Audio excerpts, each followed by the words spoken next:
All right, well, Arwa Damon joins us now here in the studio. She's a documentary director, plus both president and founder of the International Network for Aid, Relief and Assistance, known for short as INARA. Welcome, Arwa, to the studio. Thank you. Now, let's talk about children in Gaza. Children make up half of Gaza's population. UNICEF have called this a war on children. From what you have seen as a journalist and as a humanitarian, how does this compare to anything you've seen?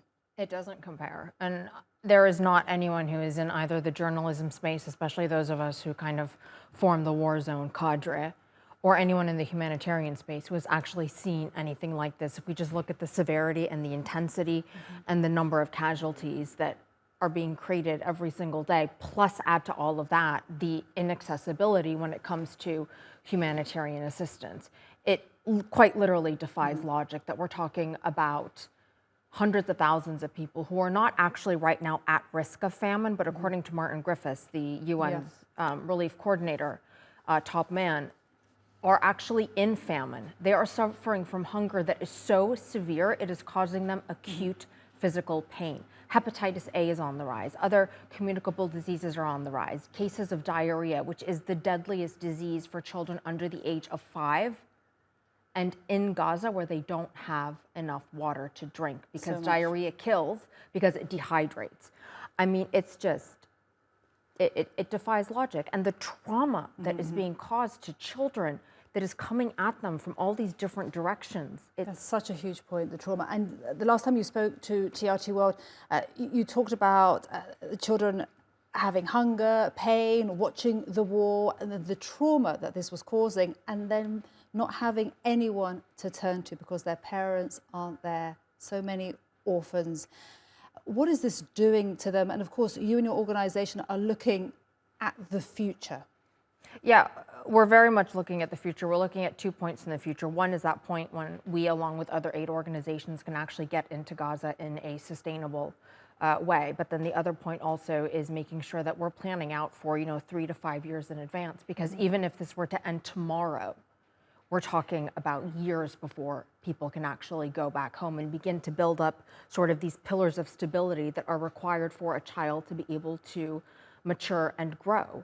We are seeing some of the children who we're already working with who have managed to get out of Gaza and into hospitals in Egypt. You mentioned one that you met here in Turkey. Yeah, this little boy who was under the rubble for 2 days. Members of our team met him. He's not talking. He's stopped talking. And he's not unique in that reaction. Children are so traumatized, they lose the ability to speak. Incredible. Absolutely.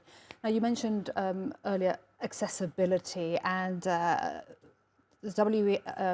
World Food Programme, the executive director, said that people in Gaza are dying right next to trucks that are lining up. This is incredible. Why is access so hard, and has it even improved more than 100 days on? If you look at the numbers of trucks that are being allowed in, not really. We're still talking about, pre-October 7th, you had 500 plus commercial trucks that would go into the Gaza Strip.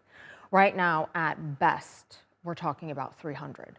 Whereas, the average is between 150 and 200 trucks getting in. And then you have the issue of moving that humanitarian aid around inside Gaza.